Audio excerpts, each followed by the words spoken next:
इन दिनों social media पर एक एमएमएस खूब वायरल हो रहा है, जिसको लेकर दावा किया जा रहा है कि यह social media influencer Anjali Arora का है। अब हाल ही में इस पर अंजलि ने रिएक्ट किया है। अपने रिएक्शन में उन्होंने कहा, इस तरह के वीडियो वायरल कर मुझे बदनाम करने की कोशिश की जा रही है। एक इंटरव्यू में बात करते हुए उन्होंने कहा, ठीक है, आप किसी को बदनाम करना चाहते हो, लेकिन क्या इस तरह से? कहते हैं ना, जब किसी की बराबरी ना कर पाए तो उसको बदनाम करना शुरू कर दो, तो बस यही हो रहा है। मुझे नहीं पता कि ये लोग क्या करना चाहते हैं। मेरा नाम और फोटो लगाकर कह रहे हैं कि ये अंजलि है। मुझे नहीं पता कि लोग ऐसा क्यों कर रहे हैं। मैं आज जिस मुकाम पर हूँ, उन्होंने ही तो मुझे यहाँ पहुँचाया है।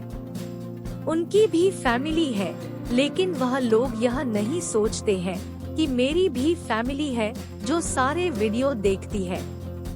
मैं ये सब जब देखती हूँ तो मुझे ऐसा फील होता है कि यह लोग ऐसा क्यों कर रहे हैं, इसे इतना क्यों फैला रहे हैं, जिसमें मैं हूँ ही नहीं, सिर्फ व्यूज पाने के लिए।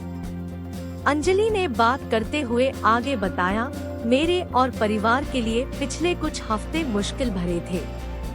मेरा छोटा भाई भी है जो ये सब देखता है। लोगों को सोचना चाहिए कि इस तरह की चीजें फैलाने से फैमिली पर क्या असर पड़ेगा। अंजलि ने साथ ही खुलासा किया कि रियलिटी शो लॉकअप के दौरान भी ये सब हुआ था। हालांकि उनके परिवार ने कभी भी इन बातों को लेकर मुझसे सवाल नहीं किए। मैं अभी सिर्फ 21 साल की हूँ, इस तरह की चीजों के लिए मैं तैयार नहीं हूँ। आज की जनरेशन को किसी की भी पिक्चर्स एडिट करना, फेक वीडियो बनाना, ये सब बहुत कूल लगता है। उन्हें ये सब बंद कर देना चाहिए। अंजलि अरोड़ा लॉकअप की कंटेस्टेंट थी।